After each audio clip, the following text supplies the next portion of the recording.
I was at the barbershop, and we came up with some thoughtful questions. Okay, what do you got? Will your next NFL Super Bowl winning quarterback be 33 and older or younger? Because you figure like this, it seems like you keep writing these older guys off, and they just keep coming back, making you eat your words. Every time, I hear somebody says, well, they're over the hill and stuff like that, they quit using those terms with people like Brady, Aaron Rodgers, saying that those guys still have a great chance of winning a NFL Super Bowl. So my question to you guys is, will he be younger or older? Well, here's the thing, Jeff. This is the problem with it's not really a problem, but this is the issue. How about that? This is the issue with trying to suss out a reasonable answer for your question that you came up with in the barbershop.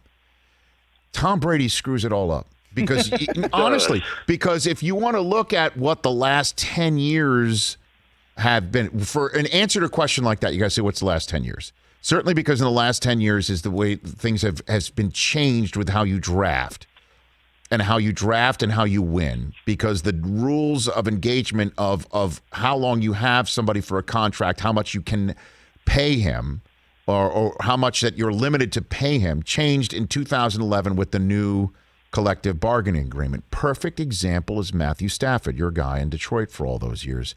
He got paid more money than anybody in the history of the Detroit Lions the minute he was drafted out of Georgia, and he didn't even play a snap for the team, which is becoming a problem for the NFL at the time, and they changed the rules. So you take a look at the last 10 years. Chris, can you do that for me? Take a look at the last 10 Super Bowl winners, and we could take a look and see, are they over 33 or are they not? And the problem is most of them are going to be over 33 because Tom Brady was over 33 when he won 4 of them, right? So that's the issue here.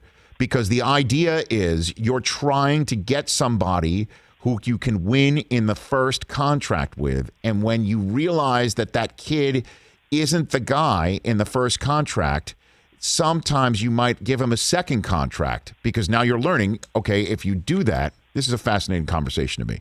And Stafford is a perfect example of how he's now going to be somebody over the age of 33 that you're trying to win a Super Bowl with, because the Rams went ahead and gave the kid that they drafted and tried to win a Super Bowl with in his first time in his first contract and made it to a Super Bowl with him, but didn't win it. And then the minute that they decided once they signed him that he wasn't the guy in the future, they got somebody over the age of 33 or who'll be 33 to be over that age. Does that make sense to you? Wow. You know what I mean? Wow, so listen here. I don't know. I don't you know might is the add answer. Professor to your title, because I'm telling you, you're dropping knowledge. I had never thought about it in that respect, but you are absolutely right. So he just throws off the whole dynamic of the entire situation. Because you don't know, like, what's the best way to do it? It seems to me the best way to do it is to draft somebody young, win it in their first contract when you don't have him eating up so much of your salary cap space, right?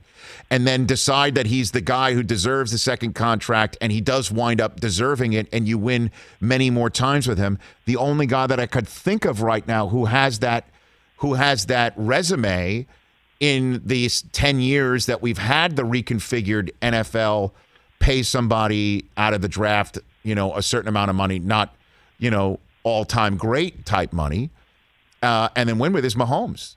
They won it in his first contract with him, and he does appear. I don't think there's a single person out there that thinks that he's going to get traded like Goff or Wentz, right? So I think that's about it. So that will be the way to. That'll be the way to do it. Now we'll see what happens with Stafford and the Rams, though. That's a good conversation. Dang. That is definitely, because that's very intriguing. Seeing if he can do or replicate his performance here in Detroit, Michigan, there with the surrounding supporting cast, that would just be, for LA fans, it would be wonderful. And even if you stayed in Detroit and did as much for us as you did, wherever he goes, I'm still a fan of Matthew Stafford, because on and off the field, he was the man in the community. And I'm hoping that he'll still be that in LA.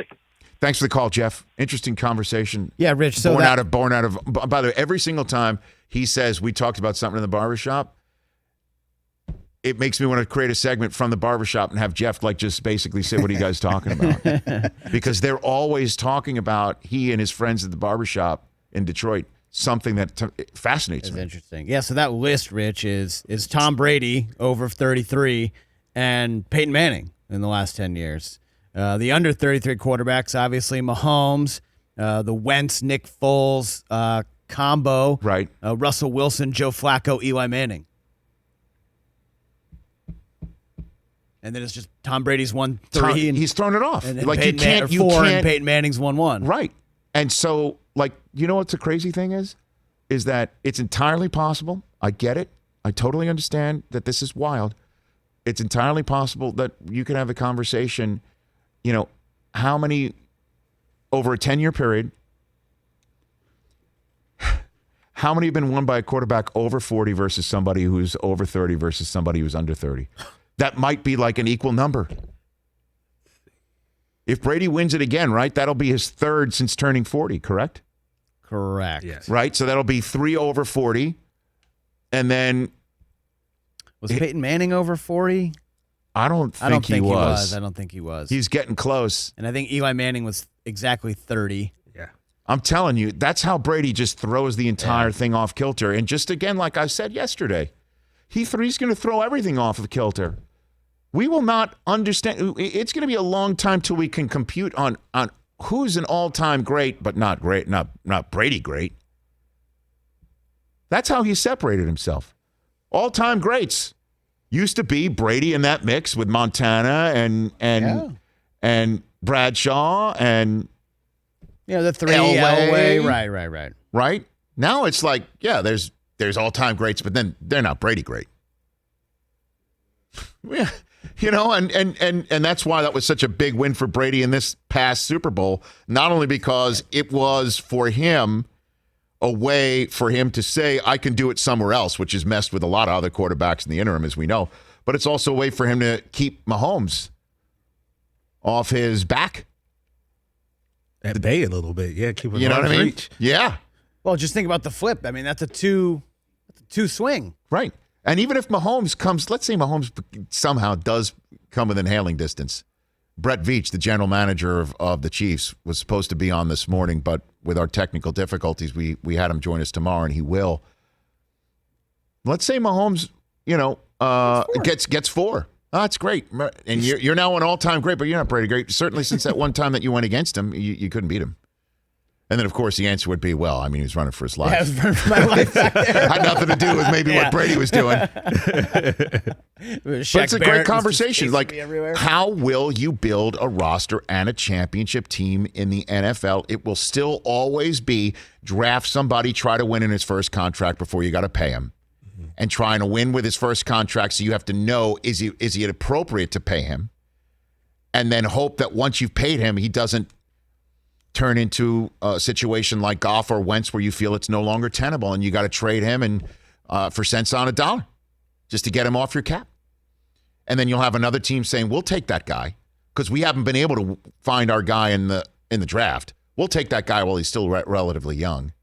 A la Carolina with Darnold, although they only have to pay him a 5th-year option. Or do you go like something like the Rams, where we'll take somebody's 10-year veteran because that guy wasn't able to win in the 10 years with your system. We'll take that guy and flip you the guy that we've tried to win in the first contract with and then paid and realized that's not the guy. Or do you just find somebody 199th overall and win for 20 years, and then you get that guy when he turns 43? I mean, come on.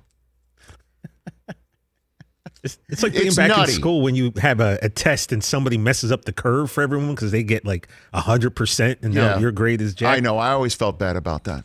That was you? Wow. No, it wasn't me. Thanks, Rich. You set that up, TJ. It was so simple.